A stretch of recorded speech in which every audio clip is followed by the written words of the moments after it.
Well, good afternoon, everybody. What a wonderful morning. I just wanted to thank B&H and Lindblad Expeditions for putting on this fantastic weekend. It's such a privilege to be here and to see some very familiar faces and be meeting new faces. I'm going to pretend that we're on a Lindblad expedition and we're just in the lounge hanging out, and maybe it's recap hour, but we don't have the cocktails and the nice appetizers, but we're just hanging out and learning from each other. As David mentioned, I worked at National Geographic Traveler for 7 years as a photo editor. And when I talk about photo editing, I don't mean Photoshop and post-processing. I'm talking about the larger vision of distilling down your images. So I had the privilege of assigning other talented photographers to go out in the field, shoot a bunch of photos, like over 10,000 at one time, and then they would send those files into me in raw format. They would send everything for National Geographic magazine and for Traveler. You send in every single file you take. And then I would go through all those photos and weed it down to the very, very best that would end up in print and on the web and iPad. So I've seen a lot of pictures. But I also have a bit of a unique background because I'm a photographer as well. So I was able to go out on assignment and shoot for Traveler. So I was in the field doing that as well from time to time. So I straddled both roles. And I think that that helped me a lot, was being a photo editor. So today I'm going to try to give you some tips that I find helpful from learning from the photo editing side and how to apply those to your photography. And photo editing, the photo editor's role is really to tell a story through visuals.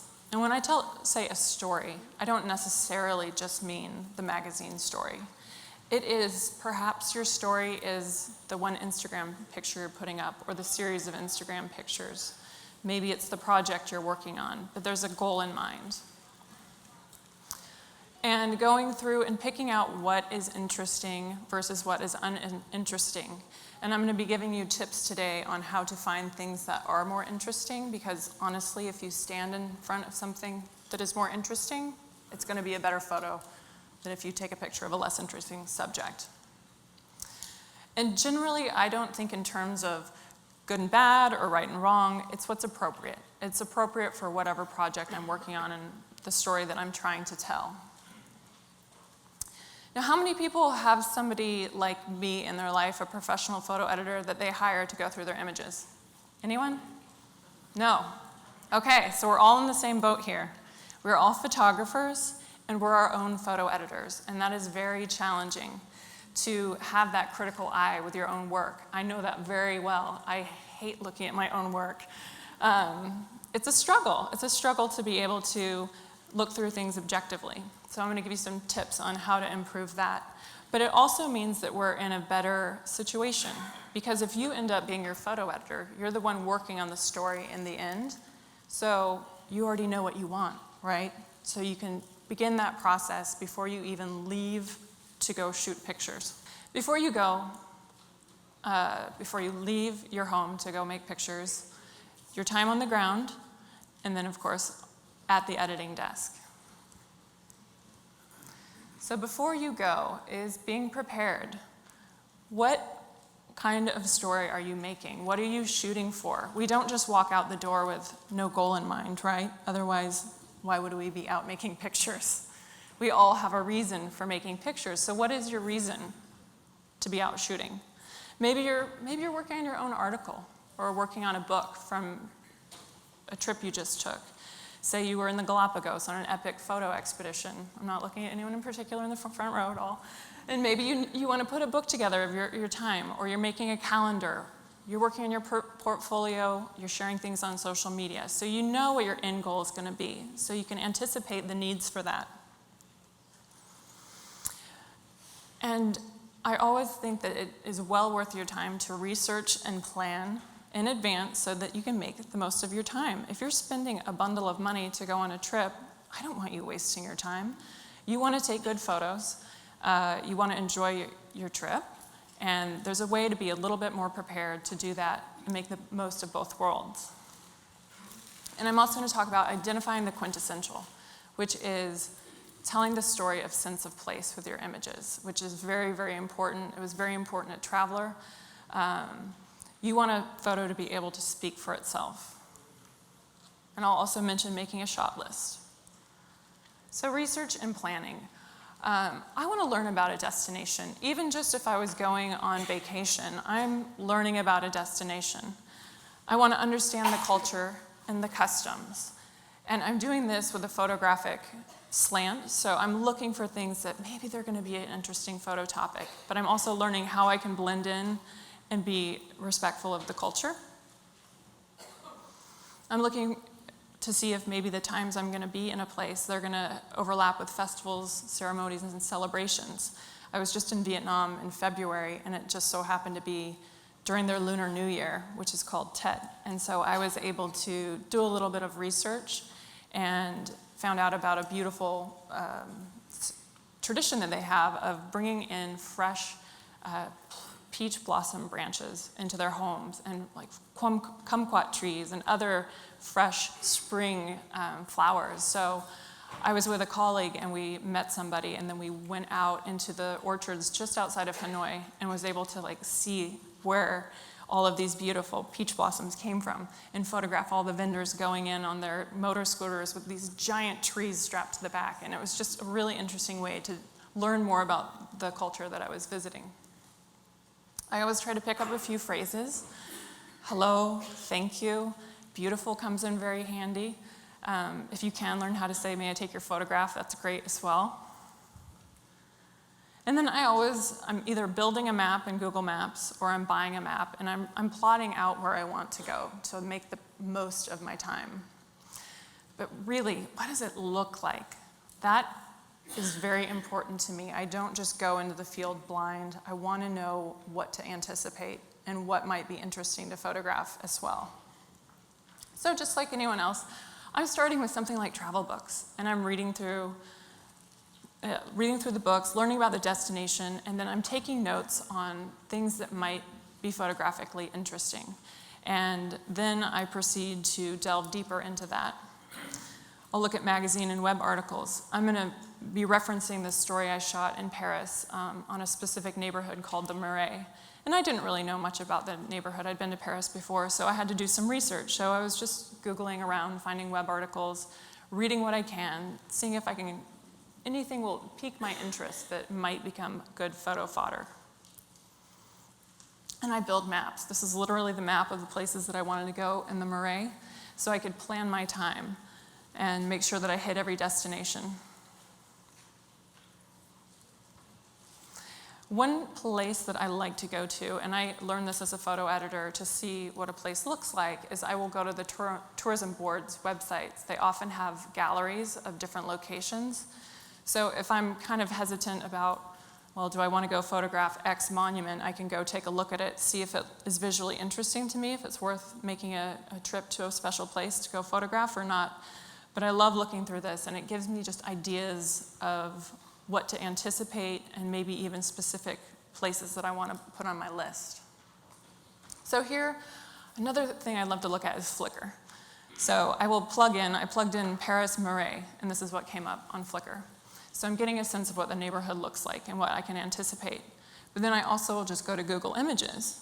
And one thing I really like is, do you see there's the church and this beautiful plaza here? That's something that I would open that picture, try to figure out where that church is, what it's called, where that plaza is, because it looks like it might be photographically interesting because there's all these cafes around. And I like the church. It could be an interesting backdrop to the scene. So I'm trying to plan in advance where I'm going to spend my time. So I consider it hedging my photographic odds. So I like to get this plan laid out, lay out the framework, but then I always will allow for serendipity, because that's when really, really wonderful stuff happens. But at the bare minimum, I'm still making a plan to work from so that I don't come away empty-handed.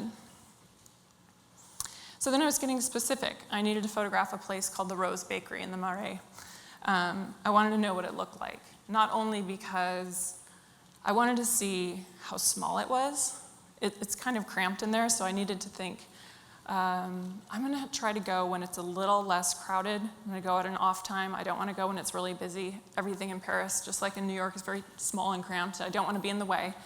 I was really interested in the doorway. It has kind of this neat Art Nouveau or Art Deco doorway. So I was just sussing it out to get to know what I would, maybe the kind of pictures I would want to take there. Sometimes I have the luxury, and if you're on a trip, you're not on assignment, you're driving the ship yourself. If you want to make pictures in a certain restaurant or go to a coffee shop in Prague, there's going to be some that are a little more visually interesting than others. So I'm making my decisions on where I'm going to eat and the things I'm going to do based on how places look, because I want to make better photographs. So I'm finding a cafe in Prague that maybe has a better interior that would make better pictures. And also when I look at pictures, when I'm just Googling them, I'm trying to figure out, number one, what's already been done, especially with well-known monuments, for example, the Eiffel Tower. Looking at what's been done and trying to think about how I can do it differently. So what am I not seeing? And anticipating how to do that. I'm also looking at time of day, because if I've never been to a place before, if I'm going to Rome, for example, the Trevi Fountain maybe is in half light from the shadow of buildings for a long time during the day. And maybe I want to make sure that I take that picture where it's either all in shadow or all in light. Some buildings in cities, the facades may never be lit up by the sun, or maybe they look best in the morning light or the evening light. So I'm just researching and trying to find that stuff out, put it into the back of my head, put it on paper, and start sketching out my plan for my visit. This is the shot that I ended up with when I went to the Rose Bakery. So I ended up being able to get a little of the architectural elements of the doorway in. It wasn't too hectic, and I got this shot of the waiter walking by with a couple cappuccinos. And then another great resource in figuring out what places look like is going to the stock agencies like Getty Images and seeing what's there. So I'm not trying to copy anyone's pictures, it's just getting a sense of what to anticipate. But this also gave me an idea of a place that I didn't know about. So I didn't know that Place de Vosges, which when you pop this up, it actually tells you that this woman is sitting in the Place de Vosges. I didn't know it was iconic of the Marais. And so then that became something major on my list that I knew I wanted to include because it was iconic of that neighborhood. And so when I went, I was able to go and make a picture there.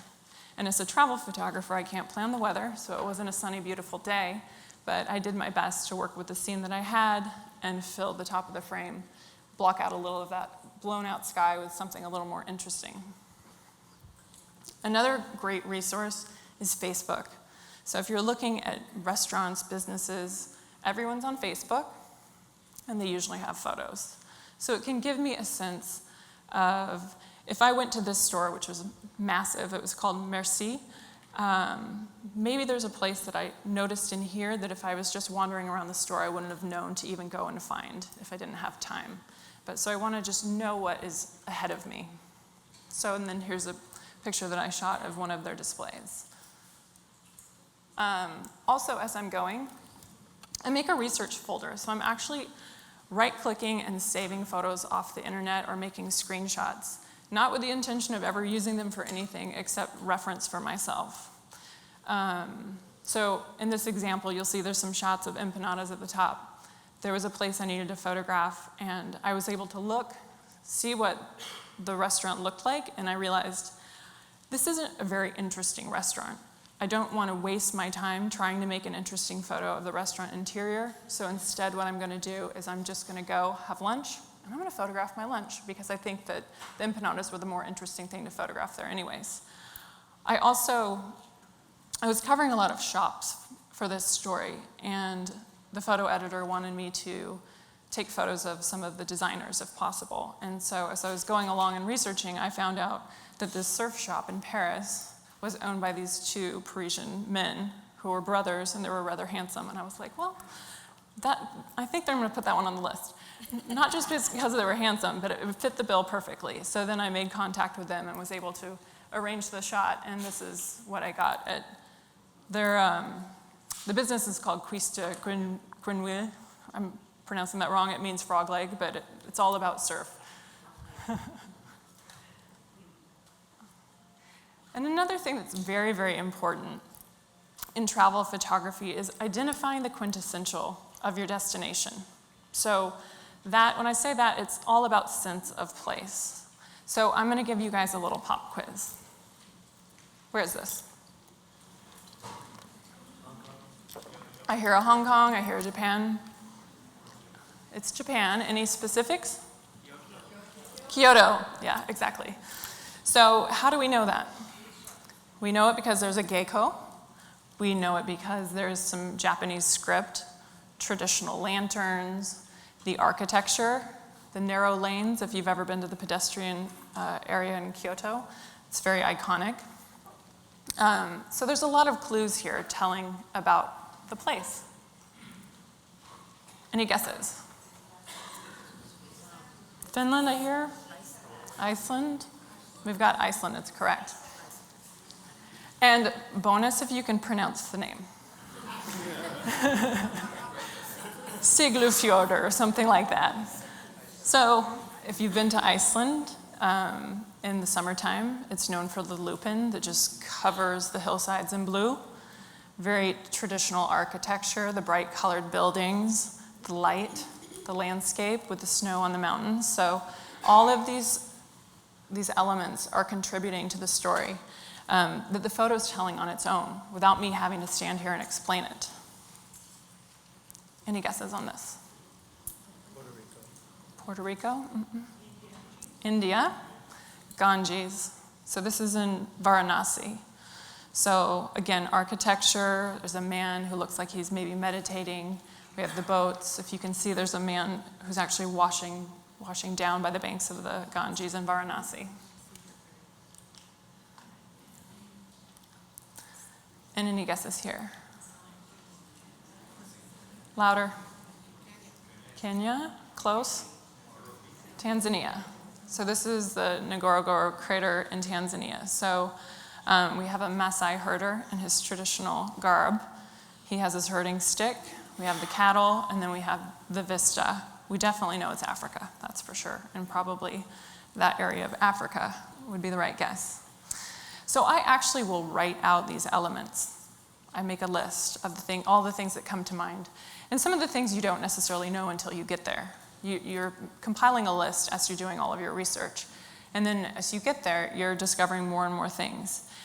And when I'm photographing, I'm looking for scenes that can combine more than one of these into a picture. So if I can get 2, that's fantastic. 2 elements that say sense of place. 3, that's great. 4, it's like a photographic home run. The photo just speaks for itself, which is what I'm really striving to have a lot of my photos do, is to speak for themselves. And then another thing that I find very, very helpful is to make a shot list. This is a shot list from a little story I did on Salem, Oregon. I'm from Oregon, and I did a day-long story on a 72 hours story on Salem. And what I do is I actually go through and I make a list of all the shots that I want to get. And I get very detailed. And I do that so, number one, I'm forgetful. And sometimes I get distracted by the things that maybe pop up serendipitously, but I still need to cover my bases. If I'm shooting for a magazine, obviously I have certain expectations. But even when you're shooting for yourself, there's things that you're gonna maybe forget about when you're on an expedition in the Galapagos and you're busy shooting pictures of blue-footed boobies and giant tortoises. Maybe you forget about things like, how did we get around when we were down there? Like something to take home and show the people at home that you got around on inflatable boats called Zodiacs and you didn't take a picture of one because you were so busy thinking about the wildlife. So trying to brainstorm as much as I can before I actually go, and then even adding to my list while I'm there. Also, that does help me think about the kind of gear I might need when I'm in a location. So now we're out on the ground. We've left the planning stages, and we're on the ground shooting. And I'm just gonna run through some of these photos that I did just photographing the state capitol building in Salem. So here we have on my list, Pioneer statue with a long lens. Number one, I wanted to show up at dawn, so I got there before dawn, so the light would be nice and kind on a gold statue in a marble building. And then I went through the list. Capitol facade with foliage, flowers, flags, and background. So that was me not really knowing exactly what to expect, but wanting to make a shot with something else in the foreground and the Capitol in the background.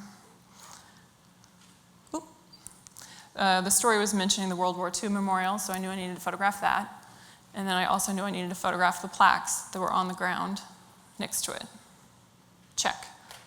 Done and done. And then inside, photographing a field trip with all the kids around the state seal on the ground underneath the dome. And then also trying to get it without people. And the murals. I knew that the Capitol building was known for its murals. Check. And then the dome. Check. And then this was a bonus picture that I didn't know that I would be able to go in and photograph the House of Representatives. So no, that wasn't in session. I was able to go in there and get a bonus picture. And then this is an example of how a different plan failed, because I wanted to photograph the theater. It was called the Elsinore Theater. It was a beautiful old Art Deco theater downtown, and I didn't have the time to call ahead to find out if anything was showing or if it would be open. I was just fingers crossed that the lights would turn on at dusk and it would be a beautiful night shot. And it didn't. So what did I do? I scurried back over to the Capitol and decided to use that time of day, which is the blue hour, one of my favorite times to shoot, and shoot the Capitol again. But I do this because sometimes these detail or point pictures, maybe they are not the most interesting to take, but they might be necessary for what I need in the end result. So I put those on the list so that I don't forget.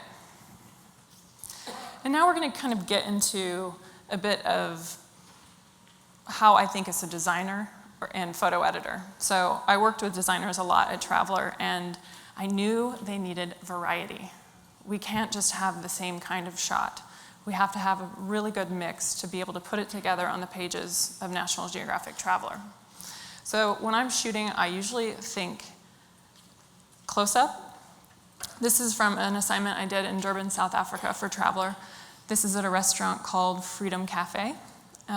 So making a close-up, and then making a portrait. So there was this very beautiful waitress who was obliging to take a picture of, and going from medium distance. Gives a little bit of sense of what it's like at the patio of this restaurant. And then going wide, so we can see a bit more. It's made of shipping containers. It's in a really leafy, lovely courtyard. So thinking tight, medium, wide to get my variety locked down.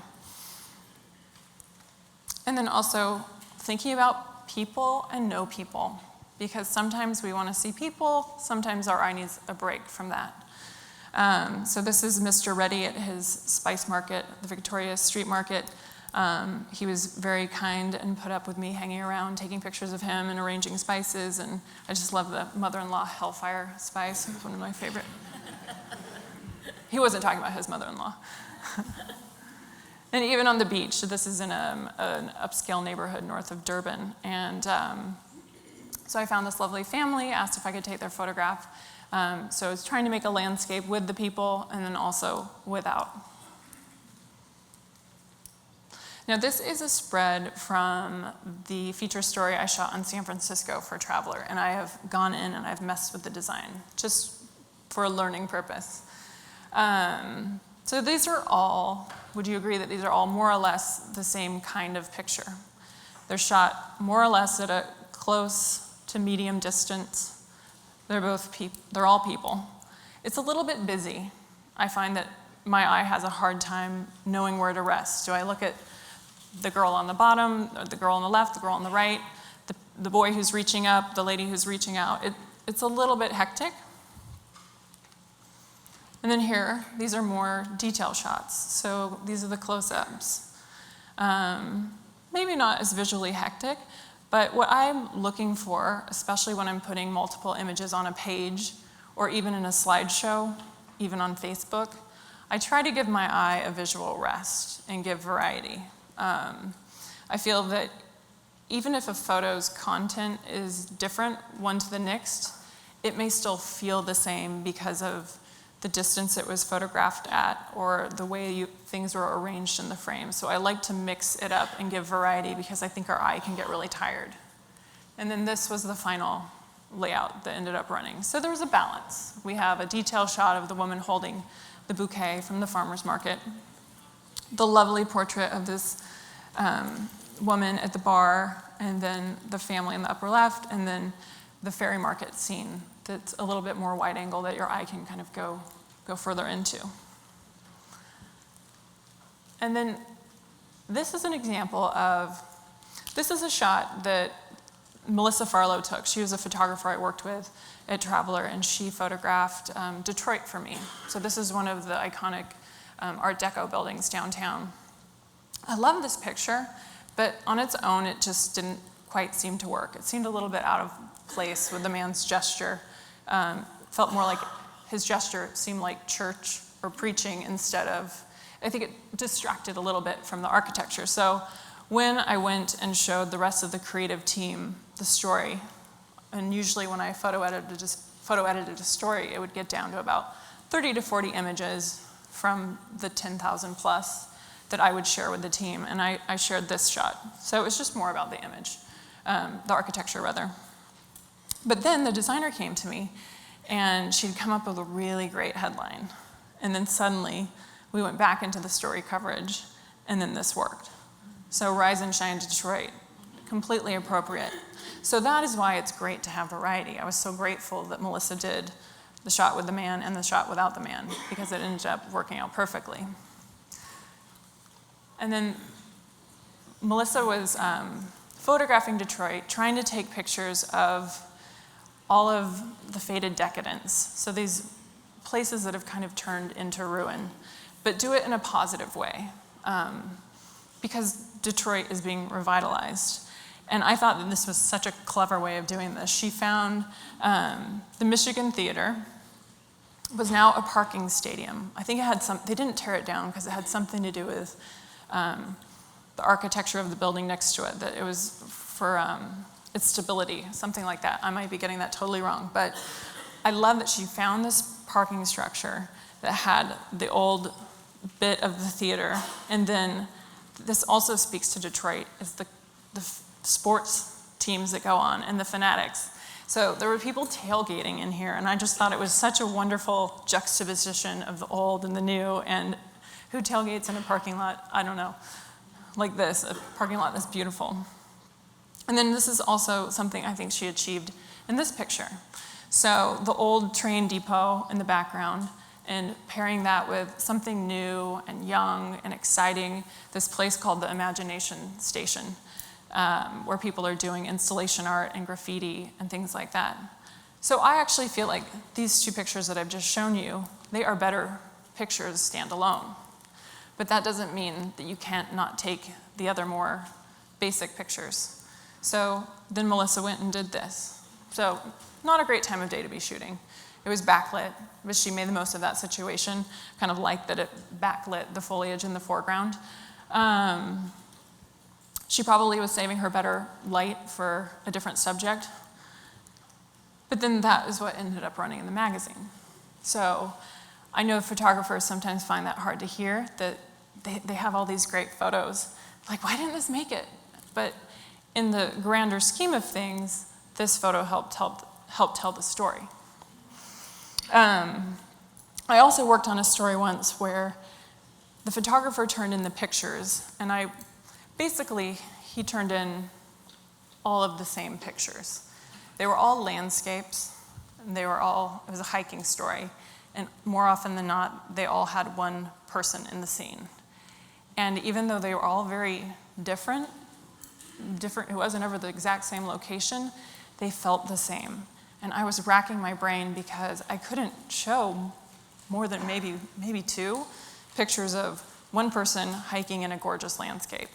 I needed variety in the story, so I had to dig back in through all the photos he took, and I was looking for anything, even if it was pictures of hiking boots or something, to give the story a little bit of variety. Because he didn't have so much variety in his coverage, he ended up not getting as many pictures in the magazine. The story ended up shrinking because the photographer didn't choose variety. So that's something to keep in mind. The more variety you can give a photo editor, and if they're happy with that, they're going to want to show more of your pictures. So just things to remember. that Google is great, but scouting in person is the best. Google might not tell you if there's scaffolding around the cathedral when you show up in Arequipa to take pictures of the beautiful plaza there.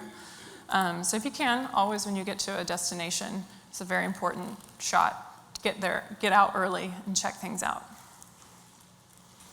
I love to take notes, whether that's written, photographic, or audio, especially if you end up writing about your photos later. I do find audio is really, really helpful to trigger different memories when I'm writing captions or writing blog posts later on.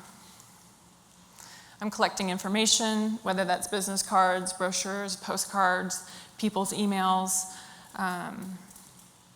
and always, always, always ask locals for tips. They're a gold mine. Whether it's the barista or the concierge or just whoever you're meeting on the street, you never know.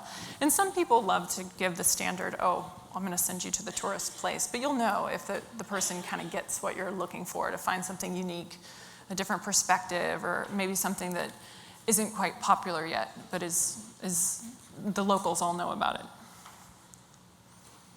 And then I try to embed the caption information in my files as I go, because I did mention my memory is fallible.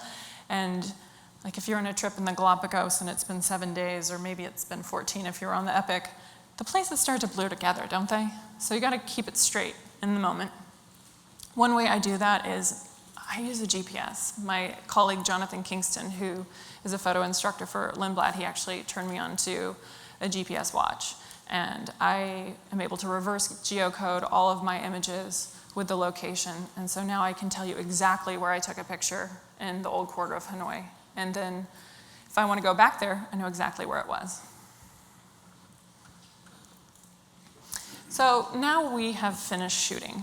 And now we're going back to the editing desk, which is a daunting task when you have thousands of pictures ahead of you. And quickly, I'm just going to revisit the photo editing part. It's the art of putting a story together, whatever your story is. It's taking a large volume of images and distilling it down to 5 stars, or if you want to call them the final selects. And I achieve that by using a star ranking system to elevate the best images. And I also use collections and albums when I'm looking through things. Helps me organize my thoughts better. So I worked on a big story on Abu Dhabi, and I put all the camels together. I put all the falcons together, all the desert shots. And then when I would go edit, I'd be like, okay, I'm going to look at camels now. So I look at camels until I'm sick of looking at camels. And then I decide I'm going to go look at falcons, so I'm sick of looking at falcons. So however you find that you can get through it, because it is a bit of a task, it can be overwhelming, go with that. So how do you start with 10,837 photos, which is what I shot for San Francisco, and get down to 14 published in print? That is by seeing stars. It's the star rating system. So you're eliminating the negative by elevating the positive.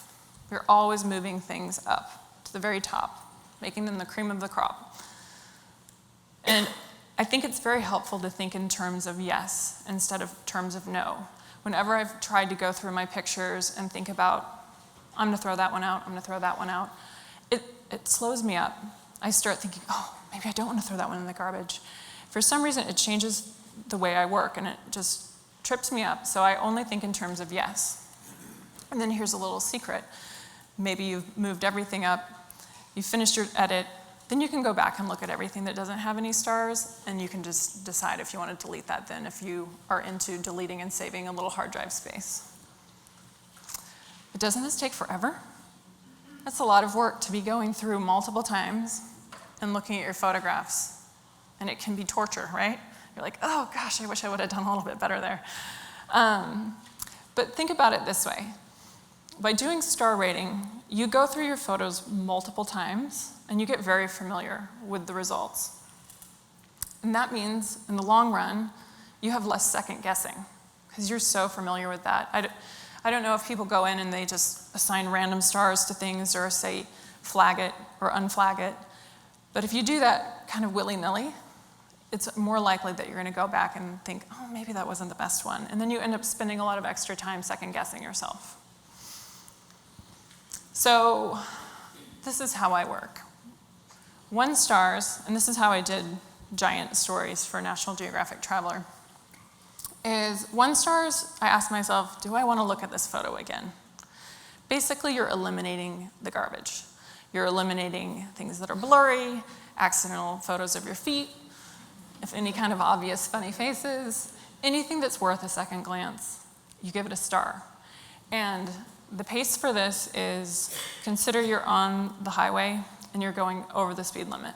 It is very fast, and it's a very instinctual thing. Don't think about it too much. If in doubt, say yes, give it a star.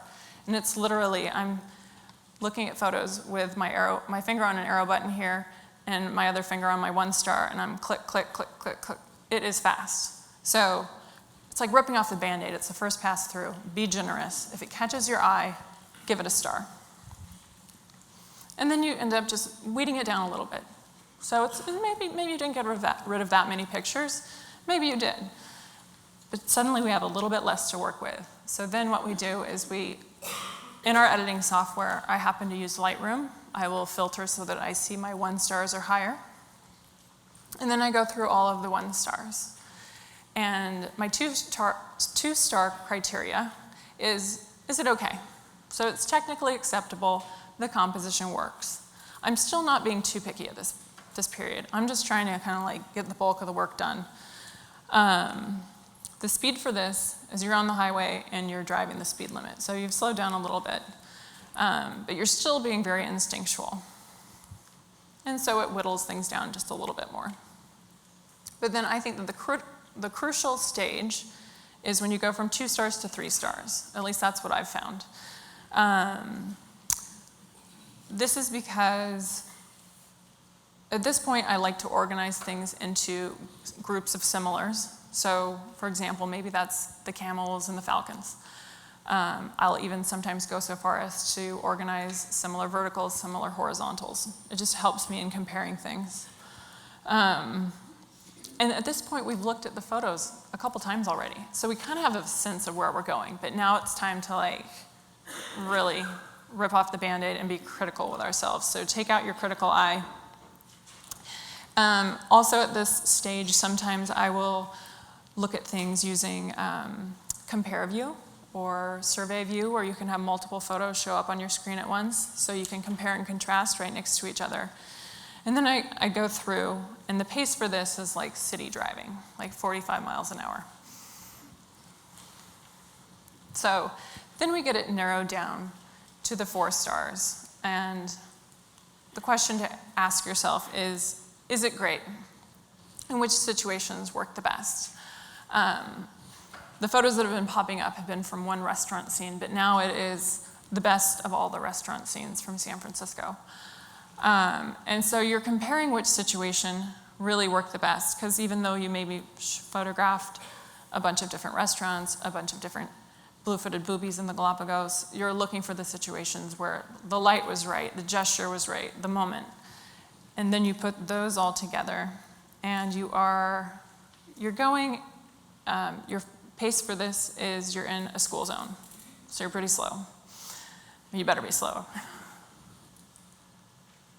And then the 5 stars. So you're displaying only the 4 stars. And then this is where it's really critical to pick the stories that work the best together. And sometimes that may mean that you have a favorite that would drop out because it wouldn't work for the purpose that you're editing for in that moment. And this is basically, you're an idle. You're going really, really slow. You're being methodical. I'm using my grid and the survey mode to compare things next to each other.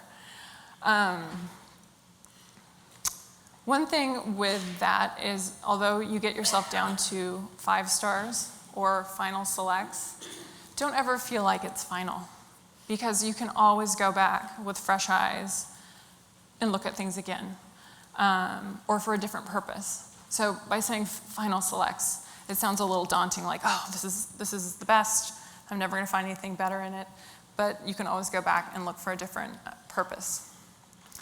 So how do you become a better photo photo editor for yourself. One thing to ask, is this photo technically acceptable? It's hard when we've shot the photo and you're like, oh, it's like maybe almost sharp enough. Like, oh, maybe nobody else will notice that it's not sharp. They will. They will. And also, I find that this can be helpful because you're your own photo editor. If you see the same kinds of mistakes coming up, maybe all of your bird photos are a little bit soft, your flying bird photos, or you notice that when you're shooting at slow shutter speeds, if you're a 60th of a second, maybe they're a little soft. So you can look back in your metadata and check your settings and maybe teach yourself something about how you're shooting in a way that could be improved. So it can be an assistance for improving your own technical skills. And this is the hardest part. So try looking at your image with an objective lens and letting go of the personal story. That's really hard to do, isn't it? One thing I suggest, and it works for me, is to give some time.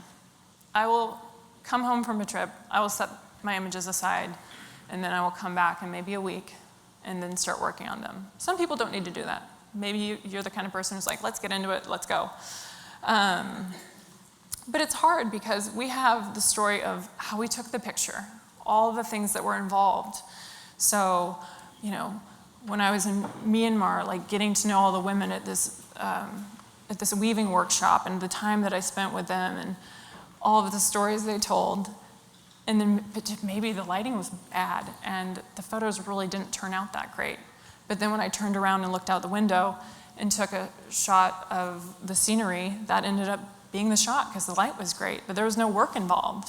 So it is trying to set that aside, the story of how you got there, who's in it, and being objective.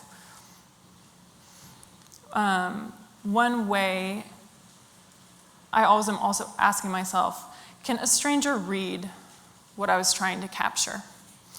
And this kind of ties into what I was just talking about. So does a stranger think that this photo is good and it speaks on its own, but then also within the details of a photo, some things read better than others. When people are dancing, there's certain moments in their movements where it reads better as dance, if you're freezing motion, for example.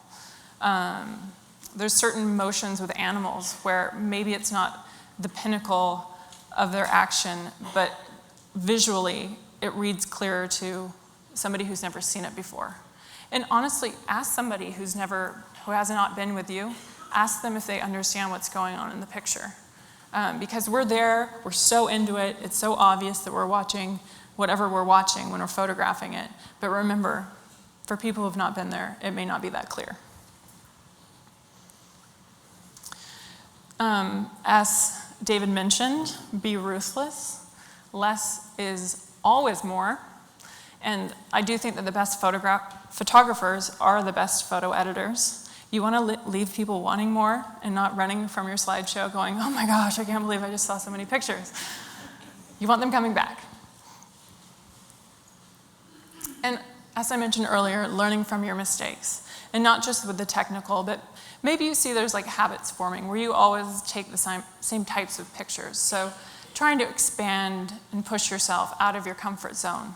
And even when you're shooting, take your comfortable shot, but then push yourself into 3 other directions and try to think in a different way. And then training your eye by studying good photography. I think Ira mentioned there's a lot of photography out there right now, and it's not all good. So trying to look to the work of the masters, to look at work from reliable sources like National Geographic, looking at the Magnum photographers. And what I did well before I ever dreamed of working at National Geographic was I used to take magazines and I would cut out the pictures that I liked and I would tape them into a journal. And then I would actually write down what made that photo work. Because it's very easy to see artwork or to see a photograph and go, I like that, or I don't like that. But if you can actually articulate why you like something, I think you learn a lot more about the photograph. Maybe it's you love the color palette, like the blue tones in the picture are really pleasing. Or maybe, like in some of Ira's photos, you love all the layers because it brings your eye in. So articulating that to yourself when you're studying photography helps train your eye, and then I think you start getting that in the back of your brain and applying that when you're shooting in the field on your own. So I hope that you have learned that being prepared improves your photographic odds. So I want you to be photographic Girl Scouts and Boy Scouts, being prepared, but then always allowing for serendipity, because that's a beautiful element of photography that I love. But I love to at least know that I've got my bases covered when I get out there in the field and I'm shooting. If you would like to have a summary of my star rating tips, you can visit my website and log in with the password Optic 2016, that's all in caps, and download a PDF of the 5-star rating system that I went over. And it has all the details of how I approach things. So thank you very much, and please keep in touch. Whether you're a hobbyist or a professional, B&H has the answers to your questions. Experience a world of technology at our New York City Superstore. Connect with us online or give us a call. Our staff of experts is happy to help.